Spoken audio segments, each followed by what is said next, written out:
Et l'invité de l'Info Week-end ce matin est donc Jean-Éric Brana, maître de conférence à l'Université Paris 2, chercheur au Centre Thucydide, spécialiste des États-Unis, également auteur de nombreux ouvrages sur la société, le droit et la politique américaine, dont des biographies de Joe Biden, qui est paru aux éditions Nouveau Monde en 2020, et une biographie de Kamala Harris, qui est parue également aux éditions Nouveau Monde en 2021. Jean-Éric Brana, bonjour. Bonjour Laurence. Et merci infiniment d'avoir accepté l'invitation de Radio J ce matin. Alors, merci à vous. Kamala Harris a achevé hier une visite de 5 jours à Paris.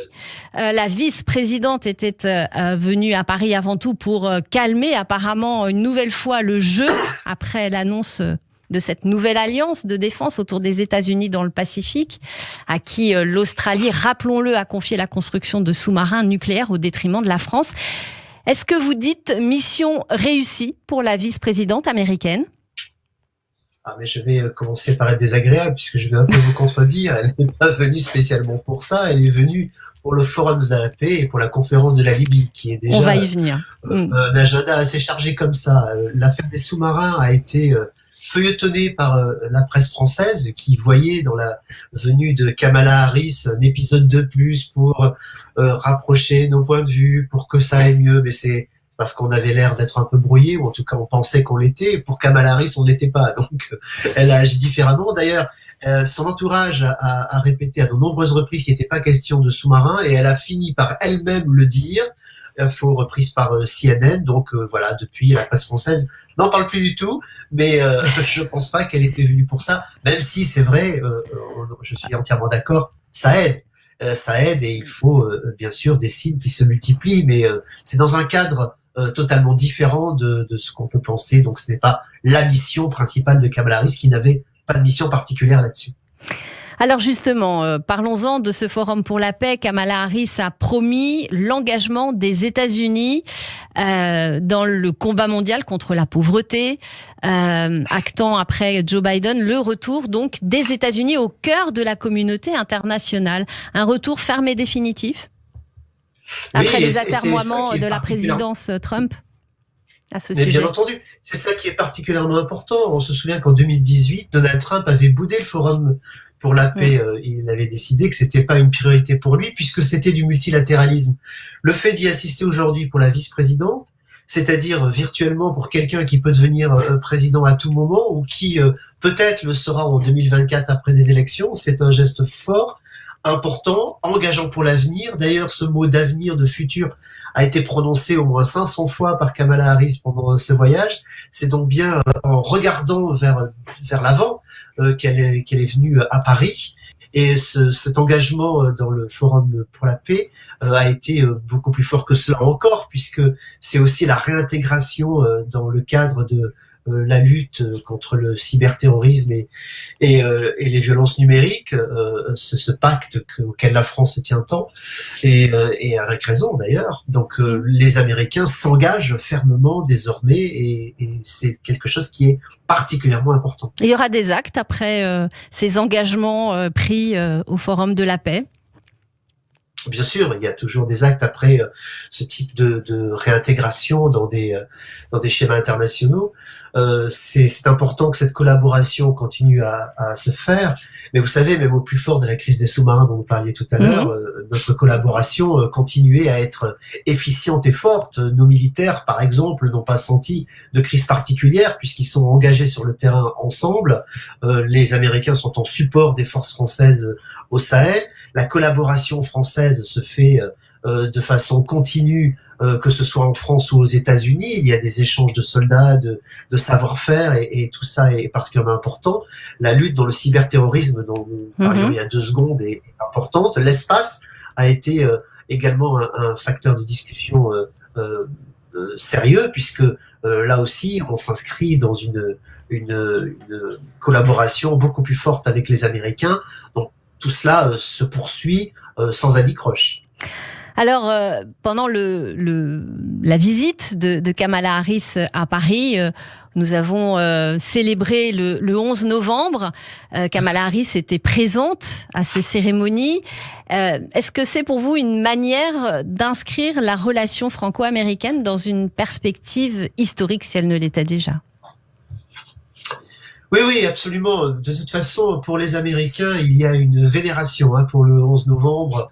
D'abord, ils trouvent que nous le traitons bien, c'est-à-dire que cette journée du souvenir est hautement respectée aux États-Unis. Les vétérans sont une part importante de la population, hautement respectée elle aussi dans la société américaine. Et Kamala Harris a joint les messages, d'abord de ce message de respect aux vétérans, à cette guerre, à la liberté qui a été retrouvée de façon commune entre Américains et Français en 18. Mais au-delà de ça, elle a fait une visite au cimetière de Suresnes, est allée se recueillir sur la tombe d'une femme d'Auckland, c'est-à-dire d'où elle vient elle-même, en insistant sur le fait que si elle était envoyée au téléphone, c'est parce qu'on lui donnait pas d'autres tâches. En réalité, si on avait pu envoyer les femmes au front, elles y seraient allées.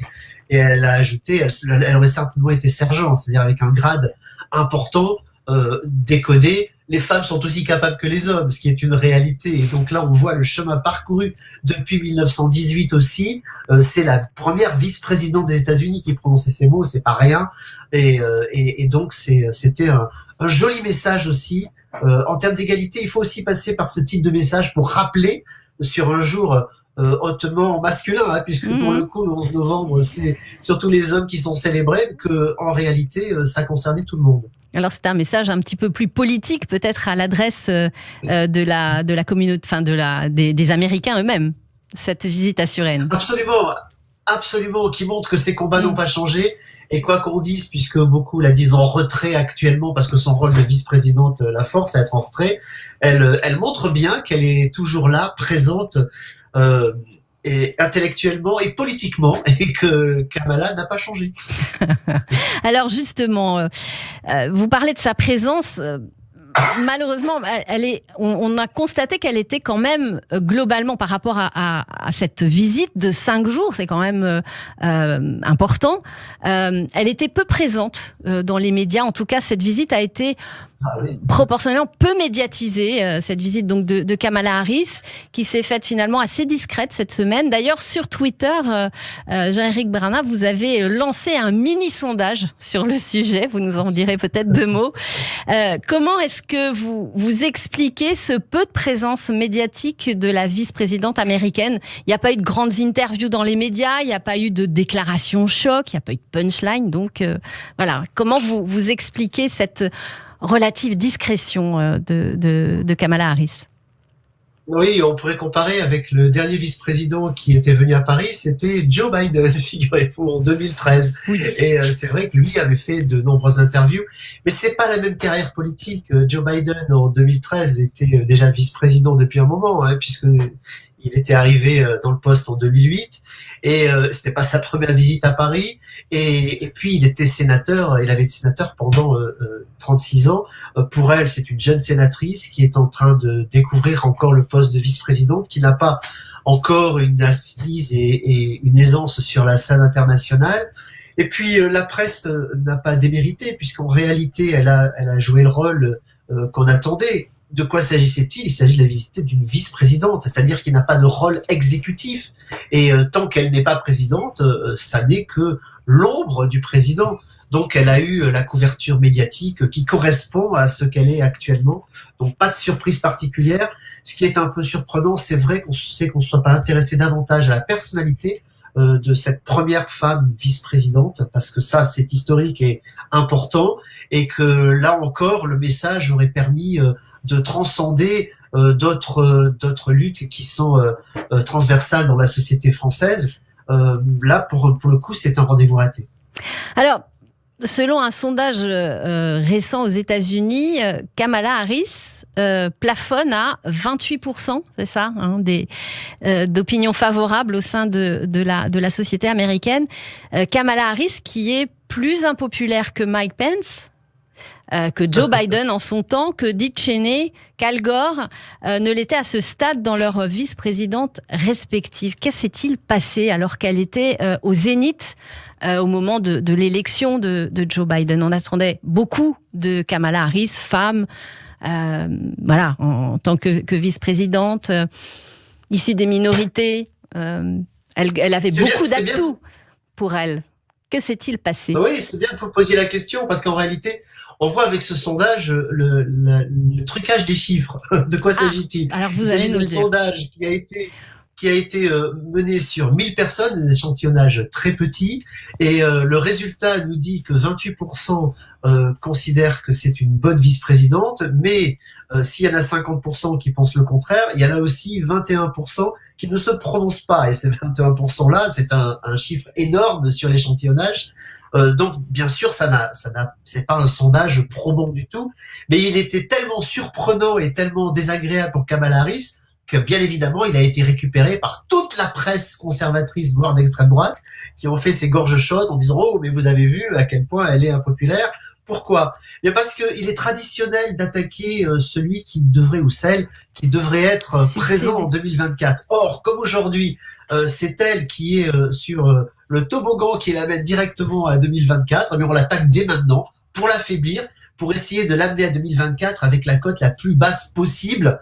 Alors ce sondage était du pain béni pour l'opposition, mais justement ça permet si vous me permettez en 2 secondes, oui, bien de sûr. remarquer Oui, ce voyage a été l'occasion d'attaques assez incroyables contre Kamala Harris, où on l'a critiquée parce qu'à un moment elle a prononcé un mot à la française et donc on a critiqué son accent, ou parce que l'article the, elle l'a prononcé the. Il y a eu des véritables débats sur Internet qui n'ont ni queue ni tête, mais quand on en est à ce degré-là, c'est qu'on n'a rien à reprocher à la personne, et au contraire, ça donne l'effet inverse. Ça veut dire que finalement, c'est quelqu'un de très dangereux, dont a peur l'opposition, qui est en panique en voyant qu'elle est en train de se structurer sur le plan international. La seule carte qui lui manquait, et c'est vrai que si elle l'a, eh bien, elle sera capable de damer le pion à n'importe qui, y compris un Donald Trump qui reviendrait en disant « mais moi j'ai l'expérience internationale », elle pourrait dire « moi aussi ». Mais bon, on ne peut pas quand même nier que la présidence Joe Biden est en difficulté actuellement dans l'opinion américaine. Est-ce qu'elle ne va pas pâtir, elle, de ces difficultés du président? Alors là, mais vous ne pouvez pas nier, si, on va nier quand même un petit peu, si vous me permettez, puisque ça c'est décidément. Bah oui, pardon, au matin, vous êtes comme là, ça. Vous êtes là pour ça. C'est ça, j'ai mangé mes chocolatines, alors je suis en forme. Hein. Mais en donc réalité, pas de difficulté de la présidence Joe Biden, tout va bien. Mais si, il y avait une difficulté jusqu'à une semaine. Et puis il y a une semaine, il y a eu le vote du super plan d'infrastructure qui va être célébré demain en grande pompe à la Maison Blanche. Et ça change tout. C'est patatras pour l'opposition qui se pensait déjà arriver, déjà gagnant en 2022. Et d'ailleurs, vous avez beaucoup de titres là-dessus. Et désormais, toutes les cartes sont rebattues.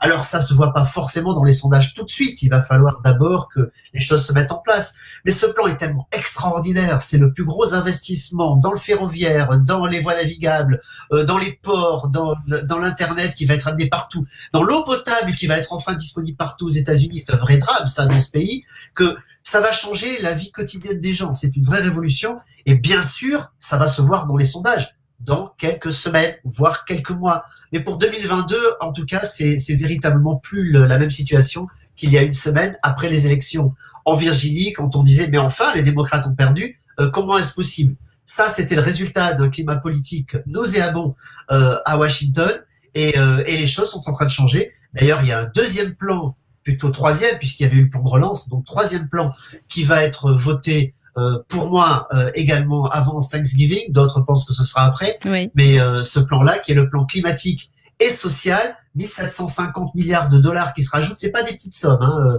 c'est le PIB de l'Espagne, donc on est sur des sommes très très importantes, et bien sûr ça va changer la vie des gens. Alors un tout autre sujet pour conclure notre entretien, on va parler du dossier iranien. Je pouvais pas ne pas vous en parler.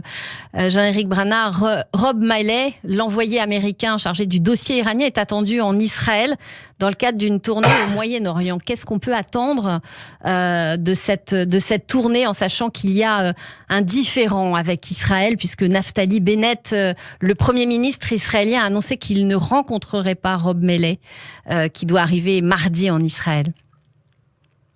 Oui, et c'est d'autant plus surprenant que les Américains ont changé de ton vis-à-vis de l'Iran. Oui. On l'a vu au cours des dernières semaines, on n'est plus dans uniquement la main tendue, on va essayer de faire un accord. Désormais, c'est écoutez, vous exagérez en gros, et c'est un peu ça ce qu'attend Israël. Donc, on aurait pu penser que la diplomatie aurait été plus efficace de ce côté-là et que cette rencontre aurait eu lieu.